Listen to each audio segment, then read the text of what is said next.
How's it everyone, Grant here. Welcome back to another camera comparison video. Today I've got the iPhone 11 Pro up against the Samsung Galaxy Note 10 Plus in a low light camera test. So all the photos and videos I'm about to show you were shot in low light scenarios, and I tried to choose some fairly realistic scenes versus just total pitch black. And so I tried to choose places that you would consider going with friends or family, and you might want to choose to shoot some photos and video. And so this is being shot from the front-facing camera at 4K 30 frames per second. The iPhone can shoot up to 4K 60 frames per second, but I wanted to compare apples to apples here.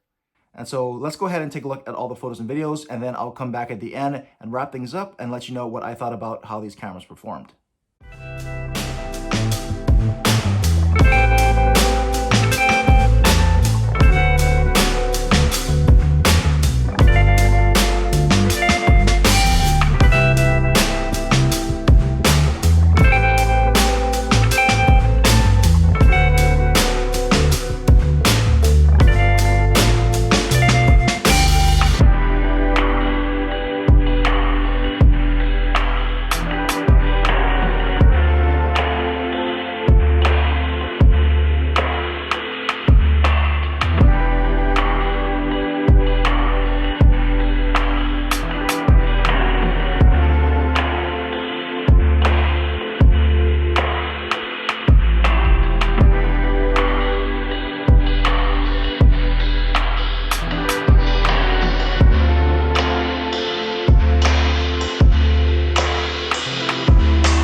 And here's a quick front-facing camera test in low light, being shot at 1080p, 30 frames per second from both phones. And so it's getting a little bit dark here. It's after sunset, and I'll pan around over here so you can see. So on the iPhone, that sky's looking a little bit more fiery, at least in the viewfinder. And the Note is looking like it's blowing that sky out a little bit more, but that's just in the viewfinder. You let me know what you're seeing right now. And again, I'm just hand holding these in front of me just to give you a sample of what this is like if you're just kind of out and about and don't have a tripod or anything. You're just gonna freehand and shoot this. So let me know what you think about the quality here at 1080p from both of these front-facing cameras. Hey everyone, so here is some front-facing video from both of these phones in 4K, 30 frames per second and a bit of low light. So the sun just went down, and let's pan over this way so you can kind of see what that looks like. You can see the fiery sky back there in both of these phones. The Note looks like it's kind of blowing it out, at least in the viewfinder, and the iPhone looks like it's maintaining that background sky a little bit better. And so I'm just holding these out here handheld in front of me, just so that you can kind of see what the quality is like without any kind of assistance for stabilization. And we'll just walk around here to test that stabilization from the front-facing cameras. And from what I've seen, the iPhone has been doing really, really well, and the Note should be doing pretty well here at 30 frames per second. But let me know what you think about the quality, any differences in the colors that you might be seeing from each of these phones here.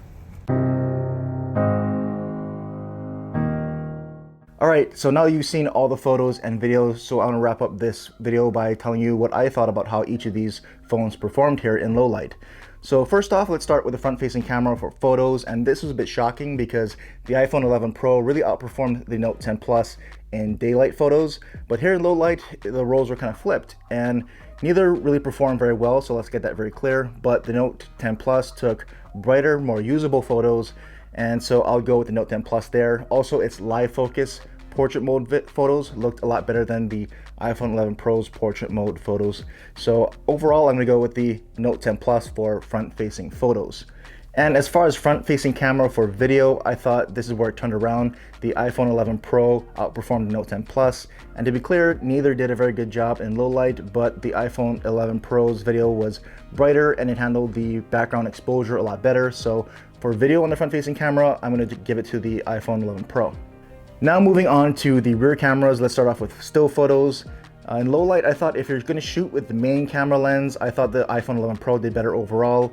With the standard lens, the Note 10 Plus generates brighter photos by default, and that can tend to lead to introducing more noise than I personally like. And so when you move over into night mode, there's not as much of a difference between the Note's standard shots without night mode and with it on, just because of how bright the photos are with it off. But with the iPhone 11 Pro, the standard shots are a little bit darker, but when you do activate night mode or use its auto night mode feature, the photos actually turn out very nice. It applies the night mode so it brightens up the photo, but still maintains some of the shadow detail. So it's a blend of a brighter photo with the iPhone 11 Pro, but also keeping the dark parts dark. And I think that's kind of what you want when you're shooting at night. So for standard lens, iPhone 11 Pro for those reasons. If you're shooting with any kind of a zoom or the wide angle lens, the ultra wide angle lens, I'm going to give that to the Note 10 Plus. In summary, for rear camera photos, if you like a brighter photo and you don't mind too much noise with the standard camera and you want more versatility in using zoom or the ultra wide angle, I would go with the Note 10 Plus. That's going to be your best bet overall performer. If you're going to mainly shoot with the standard lens in low light and you just want the best possible stills, I would go with the iPhone 11 Pro. And I'm wrapping this up with rear camera performance for video.